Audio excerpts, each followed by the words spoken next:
تمشتك ابو راشد. شو جايبك لعندي؟ باكل شاكريه. بقدونس شو حاطط جواتها؟ بقدونس شاكريه حميه بيجي بقلبها نعناع. نحن الحميه بنحط بقلبها نعناع. الشاكريه الشوام عم يا ابو راشد. قام على عيني وراسي، بس هي مو فدة مكدوس عمي. ورجيني كيف ضروري يعني على المطبخ. يلا بالبصله. اللحمه انا بفضل الموزات او الكتف. لازم نحط لها مع الشاكريه اللي هي بتعطيها دسامه الى اول ما لاخر. روحي باللبن العربي شوف السماكه، بدك تمد حرك، حط فوقها مرقه لحم مكسور بقر وغنم.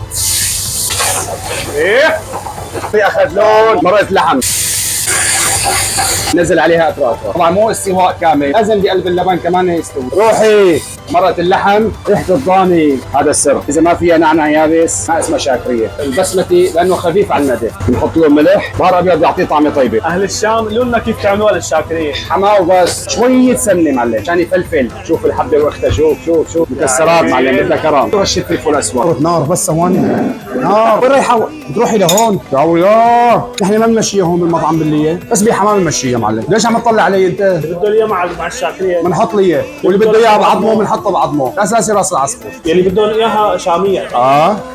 ما عنا عمي، بس كرمالك يا سليمان نسوي اوردر سبيشال، كان اهل شلون ما يزعلوا منا. ايوه يعني عليك. يا ويلاه يا ويلاه. شفت هالزلمه شو بيطلع الحكي ما بعرف. والله عم صور. زورونا وحياكم الله.